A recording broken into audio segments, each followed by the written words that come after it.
खुलुमबाय गोजोन फुंबिलिनि बयनिसिमबो गाहाम हामलायनाय जासिहरनाय जाबाय। आसा खालामो नोंथांमोनहा गासै मोजाङै दं। बे समाव आं नोंथांमोननि सिगाङाव फुंबिलिनि मोननैसो खौरां लाना फैलायबाय।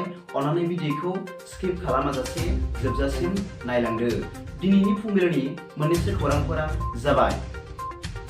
गिबि रादाबाव दं G20 जथुम्माया मैया गुवाहाटीआव जागायजेनबाय होनना मिथिनो मोननाय जादों।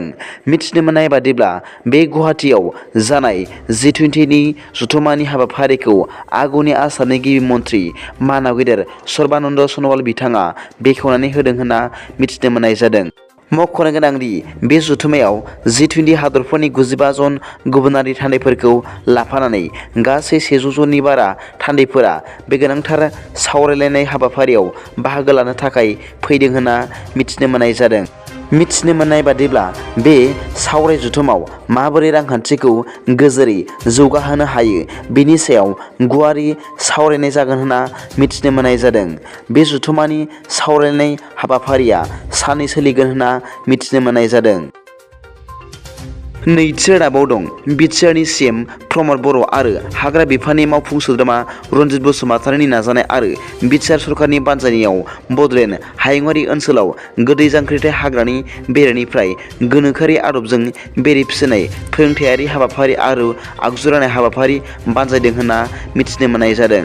मिथिनो मोननाय बादिब्ला मैया चिरां जिल्लानि सिङाव थानाय बेंटल फरायसालिमानि लांगोनानि मोखाङाव BTR सरकारा हाग्रानि बेरेखौ गोनोखोआरि आदबजों माबोरै फिसिनानै रांखान्थियारि मुलाम्फा खालामनो हायो बेनि सायाव फोरोंनायजों लोगोसे बेरे फिसिग्रा बाक्सु आरो बेरे जोलैखौ गुबुन गुबुन जिल्लानि गासै 9था गावसुंथा हानजा आरो NGOफोरनो राननानै हरनाय हाबाफारि लानाय जायो होनना मिथिनो मोननाय जादों।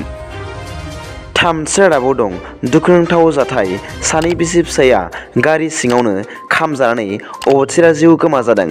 मिथिनो मोननाय बादिब्ला बे जाथाया जादों केरालानि कन्नूर जिल्लानि देहा फाहामसालिनि साखाथियाव। मिथिनो मोननाय बादिब्ला प्रजित 32 बोसोर बैसो मुंनि सासे हौवा मानसिया गावनि अनजालि बिसि रिसा 26 बोसोर बैसोनि हिन्जावखौ गथ' जोनोम होनो आइखां बायखां जानायखाय माखासे नखरनि सोद्रोमाफोरखौ लानानै गंसे गारिजों देहा फाहामसालियाव लाबोबाय थानाय समावनो देहा फाहामसालि खाथिनि लामायाव गारिया हरखाबै टेकनिकेल प्रब्लेम जानानै ब्लाव ब्लाव अर जोंखांदोंमोन आरो नखरनि माखासे मानसिफोरा खुनुरुखुमै जिउ रैखा मोनदोंमोनब्लाबो बे जरासे बिसि फिसाया गारि सिङावनो खामजानानै अबथिरा जिउ गोमाजादों होनना मिथिनो मोननाय जादों। मानोना बिसोर जिरायनायनि दरजाखौ खुलिनो हास्लाबाखैमोन होनना मिथिनो मोननाय जादों। दसे समनि उनाव पुलिसफ्रा नुजाथिफैनानै जाथायनि सोमोन्दै संदानगासिनो दं होनना मिथिनो मोननाय जादों।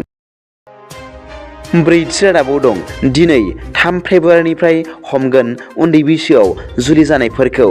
बैसोआव जुलि लानायनि हेंथायै गोख्रों नोजोर लाखिदों रायजो सरकारा। बिथां गिबि मन्थ्रि डक्टर हिमन्त बिश्व शर्मानि बिथोन बायदियै दिनै 3 फेब्रुवारिनिफ्राय रायजो नाङै उन्दै बैसोआव जुलि लानायखौ हमनाय जागोन होनना बिथाङा फोरमायदों। मिथिनो मोननाय बादिब्ला गिबि मन्थ्रिया मिथिहोदों दि दिनै 3 फेब्रुवारिनिफ्राय उन्दै बैसोआव जुलि लानायजों लोब्बा थानाय साफ्रोमखौबो हमनाय जागोन आरो बिथाङा बुंबावदों दि सोरबा सुबुङा 18 बोसोर सिंनि हिन्जावसाखौ जुलि लायोब्ला पक्स' आयेननि गेजेरजों हमनाय जागोन होनना बिथाङा फोरमायनानै होबावदों। रायजोआव उन्दै बैसोआव जुलि लानायखौ होबथानो थाखाय रायजोफोरनिफ्रायबो हेफाजाब बिथों बिथां गिबि मन्थ्रिया। रिपर्टनि बायदियैब्ला रायजोआव उन्दै बैसोआव जुलि लानायनि दायआव गासै 4004 गसर थिसनजानानै दं होनना मिथिनो मोननाय जादों। बाथि रादाबाव दं थांनाय बुधबारखालि आसामनि बङाइगाव जिल्लायाव मोनानि समाव मोनसे नखराव सिनाय मोनै सिखावा न'आव सिरि हाबखोमानानै बिदा बिनानाव सानैखौबो बुथारना गालांदों होनना मिथिनो मोननाय जादों। मिथिनो मोननाय बादिब्ला बे जाथाया बङाइगाव जिल्लानि सिङाव थानाय दुर्गामारि गामियाव जादों होनना मिथिनो मोननाय जादों। बुथारना गालांजानाय सुबुंफोरनि मुंफोरखौ फारियै आजमल शेख आरो फिरोजा बेगम होनना सिनायनो हादों होनना मिथिनो मोननाय जादों। बे जाथायाव जिउ गोमाजानाय सानै बिदा बिनानावनि गोथै देहाखौ पुलिस हानजाया पस्टमर्टेमनि थाखाय लांदों होनना मिथिनो मोनदों आरो दायनिगिरिखौ हमनो थाखाय पुलिस हानजाया नागिरगासिनो दं होनना मिथिनो मोननाय जादों। डटसो रादाबाव दं कानाडानि फरेन मिनिस्टार मेलानी ज'लीआ भारताव फैगोन होनना मिथिनो मोननाय जादों। मिथिनो मोननाय बादिब्ला बिथांजोआ बे फेब्रुवारि दाननि 6 एबा 7 अक्ट'आवनो भारताव सौफैनो हागौ होनना मिथिनो मोननाय जादों। मिथिनो मोननाय जादों दि बिथां फरेन मिनिस्टारा भारतनि एक्सटार्नेल एफेयार्सनि मन्थ्रि एस जयशंकर बिथांखौ लोगो हमफैना बाथ्रा सावरायगोन होनना मिथिनो मोननाय जादों। दिनैनि फुंबिलिनि मोननैसो खौरांफोरा दा बेखिनिल'मोन। भिडिअखौ मोजां मोनदोंब्ला अन्नानै लाइक आरो साबस्क्राइब खालामनो दाबाव आरो बेल आइकनआबो थुनानै ला, जाहाथे आं गोदान निउज आपडेट लानानै फैब्ला नोंथांनियाव सिगांग्रो नटिफिकेसन सौहैयो। दा बेलासिनि रादाबाव नोंथांमोनखौ आंनि चेनेलाव गोसो गोथारै बरायहरनाय जाबाय। गोजोन्थों।